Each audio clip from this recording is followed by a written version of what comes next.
sejam muito bem-vindos a mais um episódio do Nosso RH, série de videocasts da prática trabalhista e sindical do Matos Filho. Eu sou a Erika Sedon. E eu sou o Domingos Fortunato. Ao longo dos nossos encontros, nós vamos conversar cada vez mais sobre os desafios de uma liderança contemporânea, o papel cada vez mais estratégico do RH no negócio da empresa e as novas formas de se relacionar. E nesse episódio, seguimos explorando como a valorização das pessoas se mostra como um grande agente transformador e impulsionador das empresas. E para esse bate-papo, trazemos hoje aqui a Cristiane Berlink, CHRO do Grupo OLX, para conversar conosco. A Cristiane tem uma trajetória plural, multicultural, com passagens pelo Brasil, México e Estados Unidos. Ela é engenheira de produção na UFRJ, com especializações na PUC e a Fundação Dom Cabral, e atuou por mais de 20 anos na IBM. Seja bem-vinda, Cristiane. Obrigada, Érica. Cris, eu vou te chamar de Cris, se você me permite, porque todo mundo Claro. conhece a Cris Berlink, né? Cris, você tem uma trajetória, como a Erika mencionou, super diversificada, mas com especialidade em finanças, operações e recursos humanos, além da vivência internacional, né? E você é engenheira de formação, a gente até falava aqui antes. Como é que um engenheiro analítico, com essa especialização toda, começa a entender e gostar de lidar com pessoas, Cris? Como é que a gente conversa aí? Como é que esse caldeirão múltiplo aí de conhecimentos do engenheiro, da pessoa especializada em número e da pessoa que se interessa pelo RH, como é que isso ajuda um profissional? Deu match, né? Deu match. Isso. Bom, a minha trajetória ela não é comum, mas eu vejo cada vez mais e mais profissionais terem carreiras não lineares, né? E eu acredito muito, quanto mais repertório você tiver, mais completo enquanto profissional você se torna. Logo que eu comecei a minha trajetória profissional, depois de 2 anos, eu já assumi a liderança de um grupo, de um time, né? Então, eu fui líder muito jovem. Isso em finanças. Isso em finanças, né? Foi a minha primeira oportunidade de gerir, foi inclusive num ambiente fora da minha área de conforto, porque foi um convite que, na ocasião, o meu líder me fez para liderar uma equipe no México. E eu não sabia nada, de nada, né? Eu tinha 25 anos, super jovem, uma profissional que estava começando a se desenvolver, assumi uma liderança de uma equipe num país estrangeiro, né? Machista, há 20 e tantos anos atrás. Realmente há tempo atrás, né? Especialmente há um tempo atrás. Machista e eu sem repertório nenhum de lidar com culturas diferentes, lidar com equipes, saber liderar, o que é isso? E você mudou para o México. E eu me mudei para o México.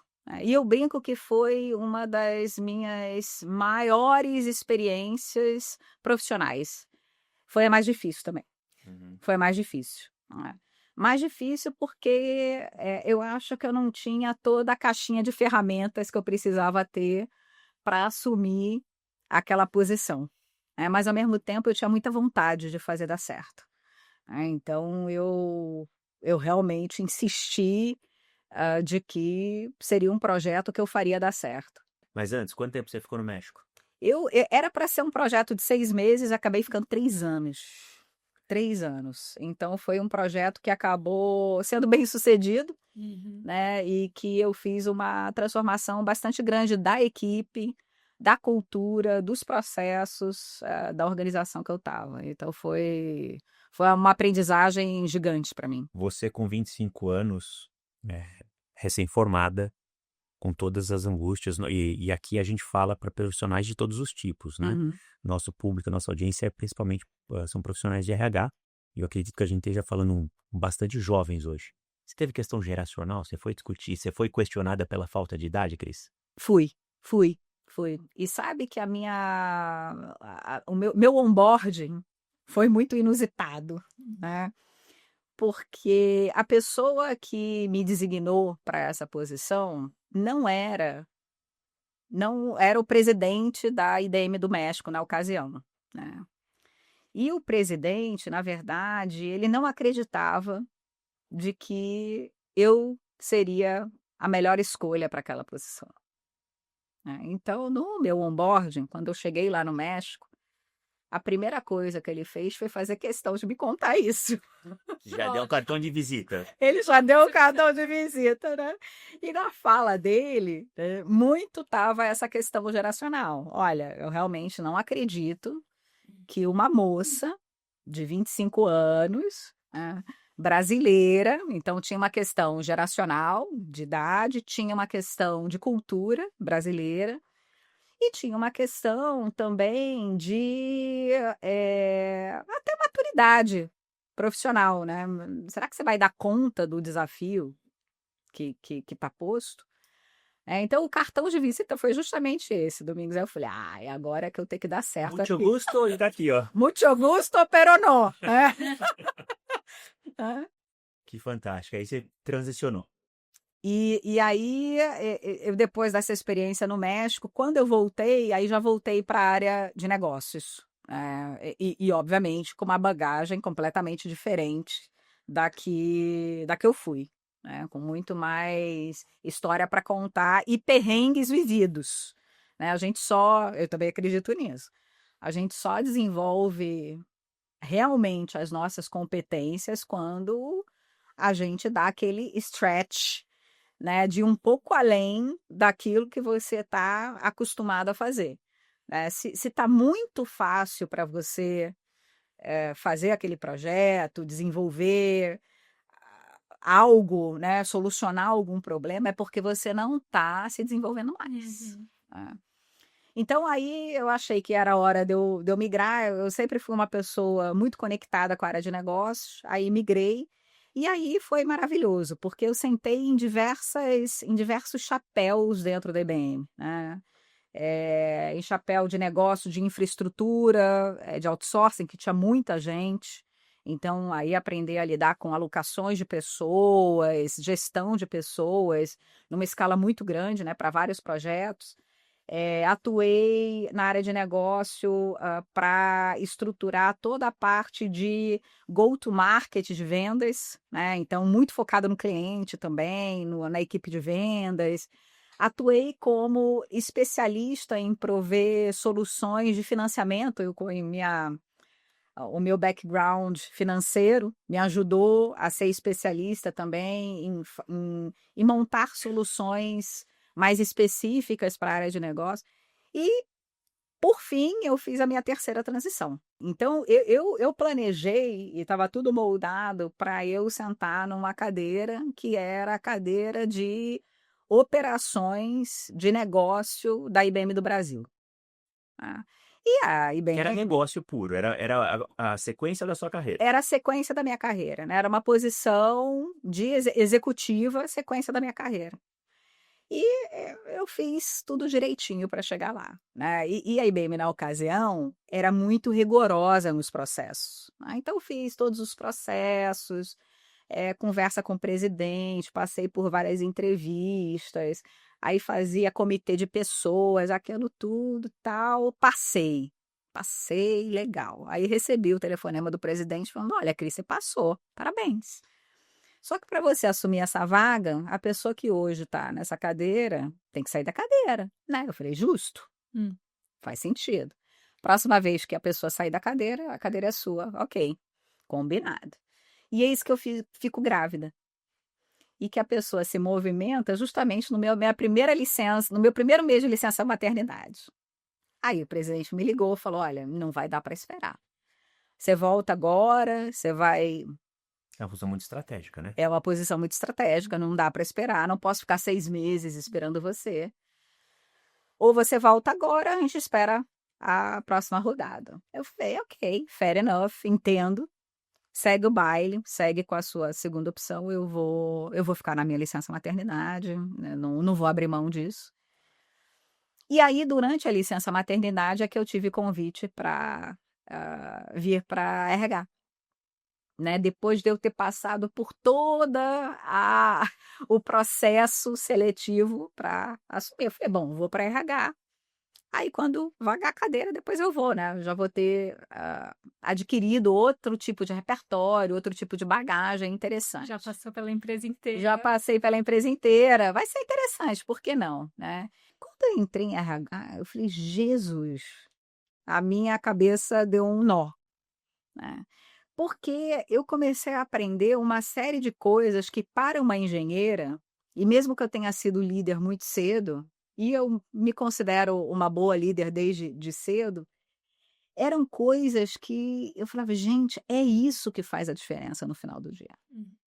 Eu falei, gente, eu preciso entender isso. E aí eu pirei.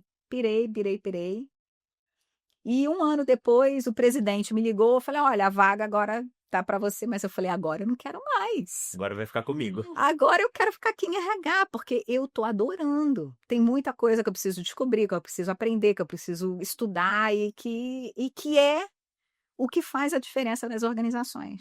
Ô, Cris, eu li numa entrevista que você deu que quando você assumiu essa posição no México, você não se sentia preparada. E eu acho que isso é muito comum às mulheres, né? A gente nunca se sente preparada e tem um pouco de receio de se jogar nas oportunidades. Como você vê isso?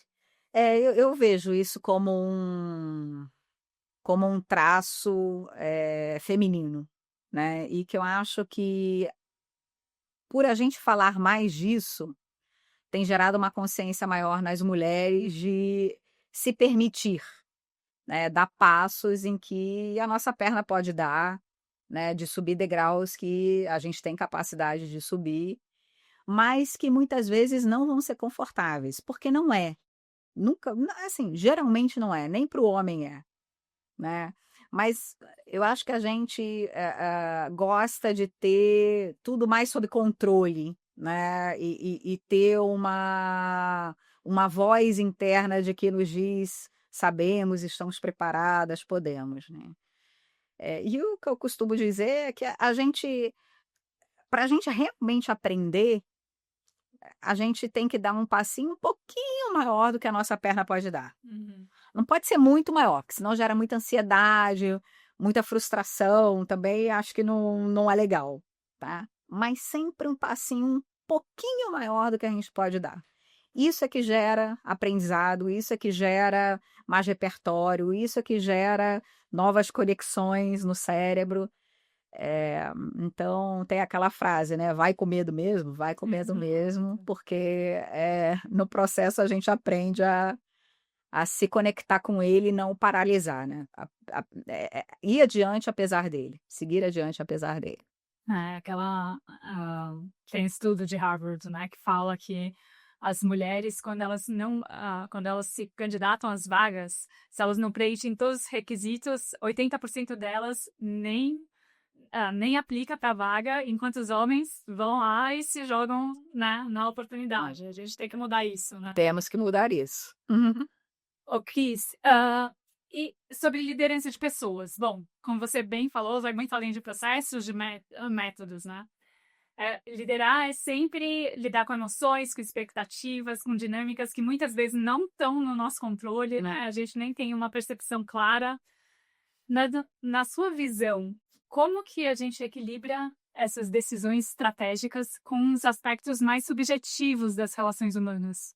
Que é o desafio que você mencionou, que não está no preto e branco, né? Não está Não está no número. Não está no número. É saber ler uma planilha, ler uma equação, ler uma fórmula e o resultado, as pessoas são hábeis. Agora, ler uma pessoa é muito É difícil. muito difícil, é muito difícil. E o mais interessante é que, assim, muita gente acha que o exercício da liderança, ele é um único para todos, né? Mas se eu sou líder e sua líder, a experiência que vamos ter é diferente da experiência que vamos ter. Uhum. Né? Mesmo que eu seja a mesma pessoa, eu sou a mesma pessoa, dentro do mesmo contexto, liderando essa equipe, né, com os mesmos objetivos, mas a experiência, ela é muito individual, ela é extremamente individual. Acho que esse é a primeira sacada, né?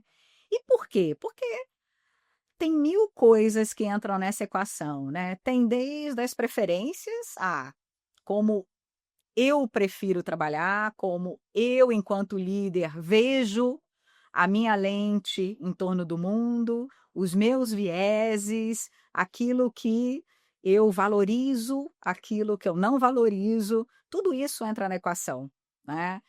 E a sua verdade, a verdade do outro, né? Que 100% das vezes é diferente. 100% das vezes é diferente, né? Então, eu acho que o primeiro desafio é esse, é você entender que você não lidera de uma maneira, assim, no atacado, né? Você não lidera no atacado, você lidera individualmente. Então, você entender o outro é muito importante, né? Segunda coisa, as expectativas do que cada um espera ao redor do trabalho é muito diferente também. O que me move é diferente do que move qualquer outro ser humano. Então, como você acha essas áreas de o que move aquele ser humano para eu realmente usar isso no exercício da liderança, né? Então, essa também é outra dica, né? E a terceira é assim, é muita comunicação. Eu acho que o grande ponto de qualquer líder bem-sucedido é ter uma capacidade de se comunicar com excelência, né? E se comunicar é desde contar o que está acontecendo na empresa, dar um contexto, o porquê das coisas, e traduzir o porquê que, para você, fulano é importante. Uhum. E como o seu trabalho, fulano ou fulana, se conecta com o que a gente está esperando enquanto empresa, né? Então, para mim, esses são os 3 pilares e, claro, e técnicas de liderança, né, assim,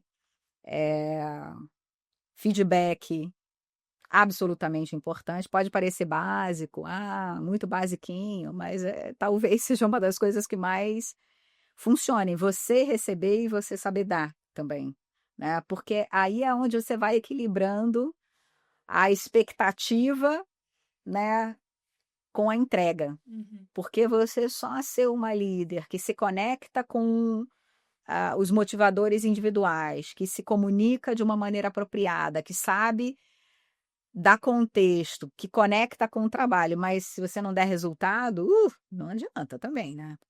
No final do dia, todos estamos na organização em prol de um resultado comum. Uhum. Então, como é que isso se conecta com o resultado? Hum. Então, ter a capacidade de observar e dar o feedback e ajustar o caminho é primordial. E o que as pessoas gostam? É no final do dia quando elas olham para trás e falam: cara, eu cresci, eu me desenvolvi, eu aprendi, eu sou melhor hoje do que há um ano atrás. Essa líder me fez crescer. Uhum. Essa líder eu lembro, né, dessa fulana porque 3 pontinhos, né? Uhum. Aí é que acontece a conexão real. Eu contribuí, né? Eu consegui ter o meu trabalho materializado lá, né? Exatamente. E onde é que está o limite do empurrar, do forçar, de fazer com que o colaborador dê aquele passo a mais para aprendizado Aham. e, e permanecer num equilíbrio? Porque pessoas, como você disse e bem disse, eu costumo dizer o que você diz, eu falo para os filhos, né? Uhum. Filhos dos mesmos pais são filhos de pais diferentes porque nasceram em momentos diferentes. Então, assim, necessitam de coisas diferentes. A gente Uhum. aplica, eu penso igualzinho a você. Aonde que está o limite? Como é que a gente descobre? A gente vê muita ação do nosso lado trabalhista, né? Por questão de feedback, Uhum. questão de foi para mim uma surpresa que eu fui demitido, ou ainda me exigiu uma coisa que não dava, e aí muito menos na nossa área, mas muito mais para prevenir isso. Como é que um bom gerente, um bom gestor, um bom líder descobre isso, Cris? É lógico que não existe fórmula, mas É, como é que a gente chega lá? é uma excelente pergunta, né? Também se tivesse um playbook, eu publicava esse playbook, viu?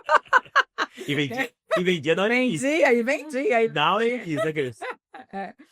Mas eu acho que tem aqui alguns caminhos. Primeiro, as pessoas só vão contribuir a mais se elas quiserem. Ela individual. é o lado individual. Você pode ser o melhor gestor do mundo. Se elas não quiserem, se elas estiverem com outros tipos de questão, com outros problemas, com outra. Porque o ser humano é um ser integral, né? Às vezes, algo que afeta sob a ótica financeira, sob a ótica de saúde, sob a ótica Familiar. familiar, relacional, pode ser ali um estressor para que a pessoa não esteja plena e possa, até ela pode querer, mas ela não consegue dar o extra mile ali, o a mais, né? Então, a primeira coisa ela tem que querer, né? A segunda coisa é, para você ter altos performadores no time e ter pessoas de alta performance, a pessoa precisa estar bem, né? Não existe assim, vou gerar um baita resultado se a pessoa está com um problema em casa. Ela vai ter problema de gerar um baita resultado na empresa. Se está com questão de saúde mental, ela vai ter um problema. Estou com um vício em jogo, ela vai ter um problema. É óbvio, essas coisas elas se conectam. Os seres humanos somos seres integrais, né? Então também eu acho que a liderança tem que observar se existe algum fator estressor que não esteja no trabalho e que a organização possa ajudar ao funcionário endereçar aquela questão, tá? Então tem essa. E o terceiro é você ter conversas do o que move cada um, né? Tem gente que fazer dentro da zona de conforto é o máximo que você vai obter daquele profissional, né? E de repente está tudo bem. Tem outros que já têm mais fome, né? De aprender coisas novas, de experimentar coisas novas. O que você está proporcionando para essa pessoa? Você está dando, sei lá, 2 degraus quando a perna só dá para dar 1 degrau? Né? Você tem que saber avaliar isso também. Aí e ir balizando. Geralmente a corda ela quebra quando ou você não presta atenção de que existem fatores estressores fora da empresa, e aí você segue o baile enquanto gestor pensando que está tudo bem, e de repente não está, e aí a pessoa não está sendo tratada como deveria. E a segunda corda, ela rompe quando você dá projetos maiores do que a capacidade de entrega, né? Você assume que a pessoa tem todos os recursos para entregar aquilo, que tem todos os capabilities, e você não dá margem para a pessoa falar, olha, não tenho, não consigo, ou com esse time não vai dar. Então não rola o diálogo, né? Não rola essa segurança psicológica de dizer, dá mais se eu tiver, de repente, mais uma contratação no time, ou dá se não rola esse tipo de negociação. Aí a corda estoura. Então eu vejo esses dois cenários, Domingos. Então, se o gestor estiver atento, ele consegue O que leva a mitigar necessidade dele conhecer também o time, né? também. O primeiro, você até consegue mensurar se a pessoa entrega ou não entrega, mas para entender se a pessoa está bem, se ela está precisando de uma ajuda, se ela tem algum problema extra, um fensor extra trabalho, isso demanda tempo, dedicação e legítimo interesse pelo time, né? Exato. E até uma relação de confiança. Porque dificilmente, se o ambiente for um ambiente opressor, você vai abrir, tô tendo um problema em casa, né? Ou tô com uma questão com a minha família. Não vai, né? Acaba sendo utópico, porque o ambiente não propicia isso. Fantástico. E, Cris, a LX, se eu não estiver enganado, ela faz 20 anos ano que vem. Não, ela fez 15 esse ano. 15 esse ano? Eu tinha lido por de 2006, se eu não me engano, acho que talvez tenha sido o início do projeto. 15 esse ano. 15 esse ano. É uma empresa nova. No Brasil, isso no Brasil. No Brasil. No Brasil. Acho que 20 na formação. E ela tá em 45 países hoje.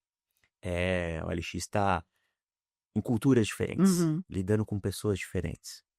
Mas tem algo que impacta a despeito dessa diferença, todas as culturas, que é a tecnologia. A Uhum. tecnologia vai vir. A gente leu e ficou bem impressionado como vocês têm usado a inteligência artificial, e que foi aprovado pela maioria absoluta da equipe, do time de vocês, que reduziu 35% do volume de chamada interna. Uhum. Então, assim, é o uso racional e benéfico da tecnologia, né? Como é que você vê o RH nesse papel? Como é que a gente consegue convencer o colaborador, profissional, empregado, que a tecnologia é aliada e não ameaça? Boa. Deixa eu só dar alguns passinhos para trás. O Grupo OLX no Brasil, ele tem 50% da... É uma formação, é uma joint venture, né? 50% da Prosus, que tem o Grupo OLX na Europa, tá? E 50% da Adevinta, que tem várias empresas também de classificados na Europa, né? A Prosus, inclusive, é acionista do iFood, então somos primos, né? São primos bonitos, viu? Né? Maravilhosos. Primos que cada vez mais a gente tem aprendido com a jornada do outro, né? Então tem sido bem legal. E somos todos empresas de tecnologia, né? Então o nosso DNA é entregar produtos digitais, soluções digitais, né? E é interessante porque a grande maioria das empresas que pensa digital, ele primeiro pensa digital para o cliente, para o usuário, Uhum. né? Ele não pensa o digital para dentro. E por vezes a pessoa colaboradora é o último da fila, né? Do uso de inteligência artificial, de processos mais inteligentes, com menos fricção, com tempo de resposta rápido. A maioria das empresas acaba deixando por último essa transformação. E dentro do Grupo OLX aqui no Brasil, não era diferente, né? Se você pegar as nossas soluções, são soluções que têm inteligência artificial no core, né? É uma empresa de dados, né? Que usa muito dados, que conecta compradores e vendedores e usa machine learning na sua essência, né? Mas dentro de casa, os processos extremamente manuais e pouco digitalizados, né? Então, a transformação, ela aconteceu passo a passo. Uhum. Não foi do dia para a noite. Primeiro passo é construir processos onde a gente pudesse ter captura de dados de uma maneira eficiente e processos que fossem o mesmo dentro da empresa, né? Processos de recursos humanos que fossem o mesmo dentro da empresa, né? Segundo passo, você ter um olhar para dados de uma forma estruturada. Para que eu estou coletando aquele dado? Esse processo ele está entregando na velocidade que deveria ou não? Ele tem alguma fricção ou não tem? Que tipo de fricção é? É muito parecido ou similar à jornada que um profissional de marketing faz quando olha o cliente, o usuário, o consumidor. Cris, você falando, eu tô vendo o seu lado É engenheira. meu lado engenheiro, não é? Olha só, o processo, né? Você tem que ir com dados, não dá para ser. E isso também tem a ver com gestão de mudança, porque o ser humano, se você pular da fase 1 para fase 5, ele não captura de que precisa ser mais coerente, né? Estamos dando um passo, depois a gente dá outro, depois dá outro. Aí a resistência diminui, porque eu estou vendo esses passos sendo tomados e está coerente, a jornada está coerente, né? Então foi uma jornada mesmo, né? E que por fim a gente faz 1 ano que a gente celebrou o onboarding desse assistente virtual, que também veio numa primeira versão não com inteligência artificial generativa, né? Usando ainda a formação de banco de dados, ainda tendo que fazer escolhas, como a gente fazia como usuário no passado, né? Aperte 1 se você quer falar com fulano, aperte 5 se você quer falar com Beltrano, né? Mas que já foi um primeiro movimento. e que gerou uma aprovação substancial das pessoas colaboradoras. Porque, claro, o que elas ganharam? Ganharam rapidez. Ao invés de falar com várias pessoas dentro de RH e cada um dando uma resposta diferente, que dependia de quem ele perguntava, é um único canal de interlocução, né? É um canal que diz a mesma coisa para todo mundo. Então, é um canal consistente, coerente. Então, não é que para um eu dou uma resposta A, para o outro Z, e fica dissonante, e tem que achar o equilíbrio, né? Terceiro, é rápido, né? Traz uma agilidade, você consegue ter as suas questões mais resolvidas de uma forma mais simples, né? E para o time de RH, gente, foi sensacional. Que tipo de pergunta que um colaborador pode fazer? Olha, vai desde quando vai ser paga a minha PLR, né? Até o olerite, falar do olerite, até a hora extra, até uma política de recrutamento, até políticas de diversidade, sobre qualquer. Agora a gente já está no conversacional. Então agora eu já posso ter conversas. Imagina, eu tô grávida. Qual é o próximo passo? Eu, como pessoa colaboradora, o que eu tenho que fazer? Já dá os passos para uma situação, né? Não é só uma política, é uma situação. Um colaborador meu faleceu. O que eu tenho que fazer? Quais são os próximos passos dentro da companhia? Você acha que essa aproximação, eu volto para acho que o final da pergunta que eu fiz, porque a gente tem visto muita gente com medo da tecnologia. Aham. Tecnologia sendo vista como vão tirar meu emprego, e é evidente que vai haver um impacto, Uhum. a gente só não sabe quando e como. O impacto está acontecendo, a gente não sabe. Você acha que esse tipo de tecnologia ajuda a perder esse medo, Cris? Eu acho que ajuda. Eu acho que ajuda. Eu acho que o medo vem se você não participa disso. Mas se você é o agente de mudança, se você participa disso, o medo naturalmente ele diminui, né? Então por isso que eu falei que na gestão de mudança, se você vai passo a passo, degrau a degrau, já é mais fácil da pessoa colaboradora digerir aquilo, né? Inclusive para os profissionais de RH, né? Que viram com muito bons olhos, porque 80% do time de RH era ocupado com tarefas operacionais. Operacionais, assim, para responder dúvida como as que eu estou falando aqui. Que não são dúvidas, são importantes? São. Mas vai mudar o ponteiro de negócio? Não vai. Não vai, não vai.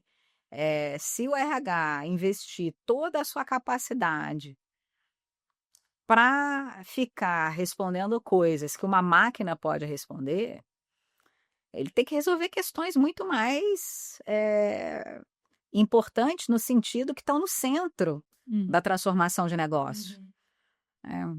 Perguntas como: eu tenho a quantidade de pessoas correta dentro da organização, o capacity correto, como é que eu faço o reskilling e o upskilling desses profissionais? Como é que eu faço gestão de mudança? Como é que eu falo de cultura? Como é que eu preparo a liderança? Como é que eu faço coaching executivo? Como é que eu faço uma evolução preditiva de informações de talentos, né? Para eu me antecipar a potenciais gargalos que eu tenho. Ó, falando igual engenheira de novo. Ô, Cris, você falou sobre cultura, né? Como que você está vendo a cultura e o retorno dos profissionais para o trabalho presencial? Você acha que é necessário? Você acha que dá para passar cultura de forma remota? Essa é uma excelente pergunta, né? É um dilema dentro de RH muito grande, né? Qual a minha visão? A minha visão é que no mundo de hoje, a gente fazer exigências de volta ao trabalho obrigatório, bate ponto, quero te ver, é muito mais uma necessidade de controle do que um movimento necessário para fazer uma boa gestão de pessoas e cultura, tá? Por quê? Porque no final do dia, a cultura é sobre como você decide, é como você se comunica, ritos e símbolos que você coloca dentro do seu ambiente e os valores que regem aquela organização. E tudo isso você consegue fazer num ambiente híbrido, né? Também não acredito 100% remoto, tá? Porque seres humanos somos seres sociais. Então a gente precisa sim do outro até para a gente se entender enquanto pessoa, né? Então, na minha opinião, o modelo que a gente tem no Grupo LX é vencedor, que é a gente acredita que a gente não precisa estar presencial para o trabalho acontecer, nem para a cultura evoluir, mas que sim, existem momentos aonde, por uma intenção mais clara, vamos fazer aqui uma discussão mais profunda sobre um problema de negócio, ou sobre a estratégia, ou sobre o que está acontecendo no time, ou temos um problema, vamos resolver. Colocar as pessoas numa sala pode ajudar. Tá? E a gente deixa isso muito livre para que a liderança atue e faça essa junção de comunidade quando houver necessidade, né? E óbvio que a gente também promove, enquanto organização, momentos de celebração, né? Festa de final de ano, all hands, a gente incentiva que as pessoas estejam na empresa, presencial. Vamos fazer uma celebração de uma entrega muito legal, vamos lá, vamos se conectar.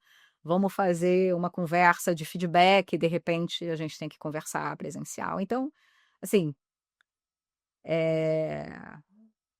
eu não acho que eu acho que é importante, mas não é a única forma.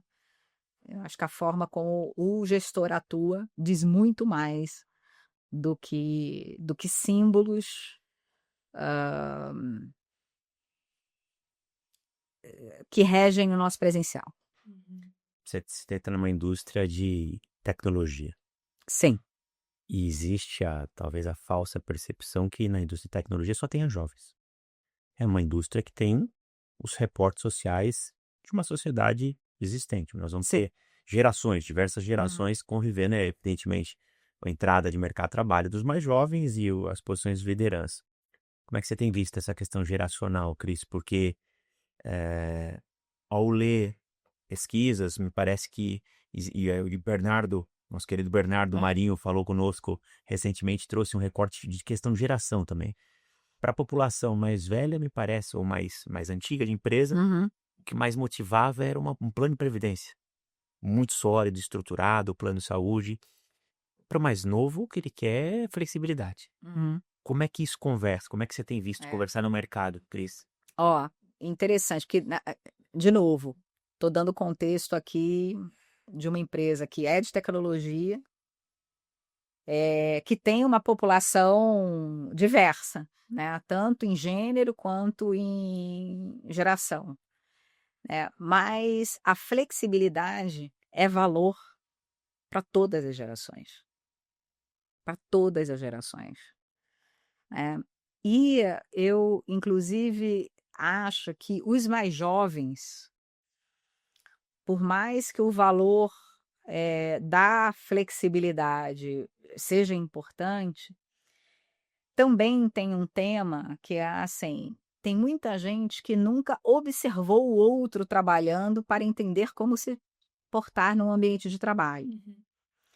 Então, as gerações que estão entrando agora no mercado de trabalho, eu acho que sentem e já ouvi de vários, tá, dentro do Grupo LX, de que sentem uma necessidade maior de, inclusive, irem mais ao escritório para poder aprender o que ninguém ensina. É um modelo. Qual é o modelo? Como é que é isso aqui, né? Não, né? Assim, eu lembro, enfim, aquelas conversas de corredor, né? Aquela gente, estou fazendo um trabalho, não tenho ideia como começar. Fala com o coleguinha do lado, né? Exatamente.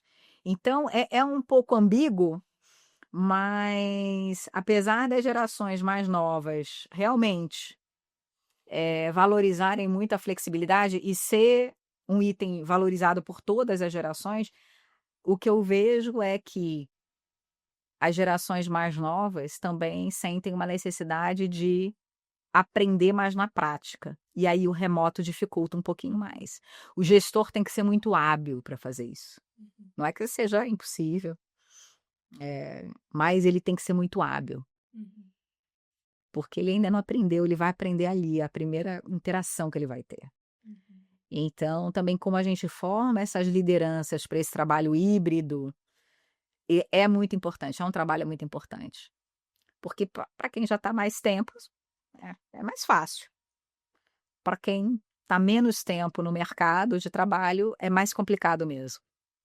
Bom, Cris, pensando no futuro, o que você acredita que vai moldar, que vai redefinir o RH? Porque você trouxe, no começo da sua fala, você trouxe que quando você estava lá na área de operações, você tinha uma certa visão do RH, mas eu sei que o RH também evoluiu bastante, né? Ele passou a ser um grupo muito importante na estratégia da empresa, né? Daqui para frente, qual que você acha que é o papel do RH? Eu acho que o papel vai continuar se transformando bastante, né? A gente estava falando de trabalho híbrido, mas eu acho que o híbrido agora vai ser como operar num trabalho, num modelo de trabalho onde a gente tenha robôs e pessoas dentro das organizações. É um híbrido com esse viés de uma força de trabalho híbrida mesmo, né?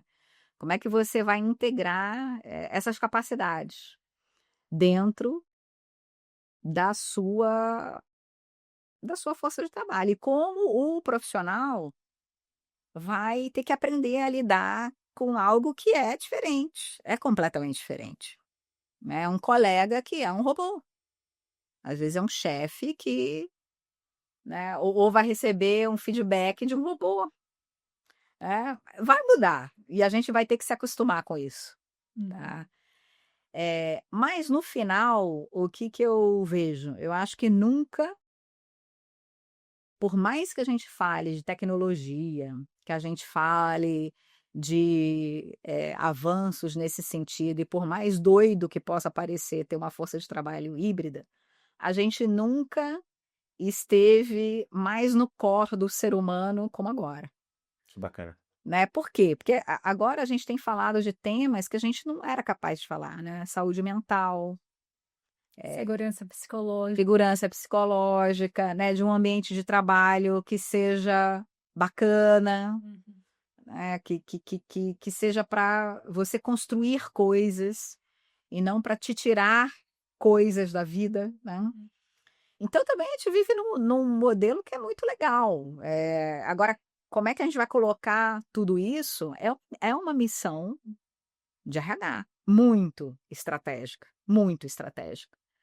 né? Porque o mundo, eu não acredito que vai ser dominado pelos robôs. Tem as teorias, né, distópicas, também tem as teorias utópicas, que dizem que vai ser tudo lindo, maravilhoso. Provavelmente é alguma coisa no meio do caminho, como tudo que a gente, enquanto ser humano, é capaz de ir evoluindo, né? Todas as nossas evoluções até aqui. Provavelmente vai ser uma coisa no meio do caminho, mas a área de recursos humanos é talvez o único personagem dentro do corpo executivo que vai saber orquestrar isso, ou ter a missão de orquestrar isso. Cris, super obrigado. Foi um prazer ter você aqui. Super obrigado por ter aceito o convite de bater papo com a gente. Obrigada a vocês dois pelo papo também. Muito obrigada, Cris. Bom, chegamos ao final de mais um episódio do Nós e RH. Agradecemos muito a sua presença, Cris, e esperamos te ver novamente. Obrigada. E obrigado a você também que nos escutou, nos assistiu até aqui. Fica o convite para que você acesse a nossa página de notícias, o Único, no Matos Filho, e nos acompanhe. No próximo episódio a gente conversa mais. Muito obrigado.